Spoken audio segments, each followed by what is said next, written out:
জাতীয় মসজিদের খতিব আক্ষেপ করে বলেছেন, জাতীয় মসজিদে কেউ জাতীয় ইস্যুতে গাইডলাইনের জন্য আসে না, এখানে আসে শুধু পানি পড়ার জন্য। জাতীয় মসজিদে জাতীয় কোনো ইস্যু নিয়ে কোরআন সুন্নাহর আলোকে, শরীয়তের আলোকে এই বিষয়ে আমাদেরকে গাইড দেন, এই কথা বলার জন্য এখানে কেউ আসে না।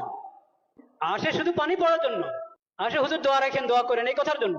আপনি তার এই আক্ষেপের সঙ্গে একমত কিনা? একটি মুসলিম সংখ্যাগরিষ্ঠ রাষ্ট্রে জাতীয় মসজিদের ভূমিকা কি হওয়া উচিত বলে আপনি মনে করেন? খুবই গুরুত্বপূর্ণ প্রশ্ন এবং সময়ত খতিবের সাথে শতভাগ সহমত পোষণ করছি এবং তাকে ধন্যবাদ জানাই এরকম চমৎকার একটি কথা বলবার জন্য।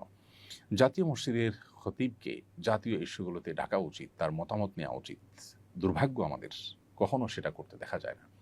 এদেশে যদু মধু এবং এমন অনেক মানুষকে জাতীয় বিষয়ে ডাকতে দেখা যায় যাদের সাথে এদেশের মানুষের কোনো সম্পর্ক নেই। জাতীয় মসজিদের খতিবের সাথে এদেশের লক্ষ লক্ষ কোটি মানুষের সম্পর্ক, সুনিবিড় সম্পর্ক, অগাধ শ্রদ্ধা, ভক্তি, ভালোবাসা। সেই মানুষটার বা সেই চেয়ারে থাকা মানুষটার মন্তব্য বা তাঁর মূল্যায়ন বা তার অভিমত কখনো জাতীয় ইস্যুগুলোতে জানতে চাওয়া হয় না। এটা জাতীয় হিসেবে আমাদের জন্য দুর্ভাগ্যজনক। কেন আমরা পিছিয়ে আছি? কেন আমাদের আজকে এই দুরবস্থা? 50 বছর পরও আমরা কেন একই গলিতে চক্কর খাচ্ছি? আমাদের সমাজে সাধারণ মানুষের সাথে সম্পর্ক নাই, বিদেশি এজেন্ডার ধারক এইরকম মানুষদেরকে দেখা যায় নীতি নির্ধারণী জায়গায় তাদের ভূমিকা রাখতে। তাদেরকে বারবার তাদের কাছে মাইক ধরা হয়, তাদের দিকে ক্যামেরা ধারণ করা হয়।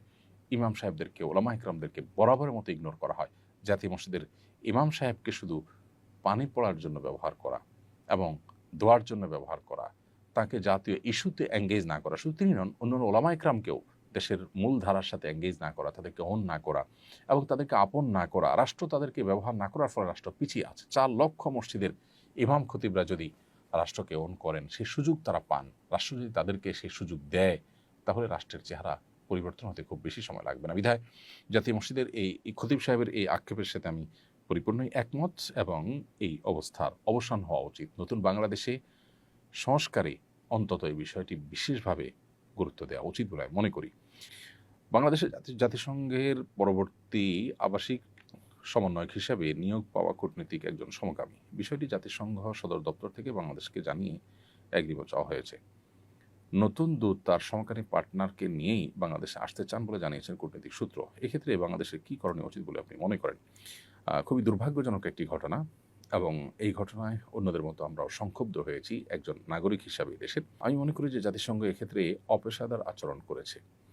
যে দেশে ধর্মীয় মূল্যবোধকে, যে দেশের প্রায় সব মানুষ সর্বোচ্চ গুরুত্ব দিয়ে দেখে থাকে, সেই দেশে এ ধরনের একজন মানুষকে দায়িত্বশীল হিসাবে পাঠানো এবং তার সাথে তার সেই জঘন্য কর্ম, বিশেষ করে এই দেশের প্রচলিত আইনে যেটি অপরাধ, সেরকম একটি কর্মকাণ্ড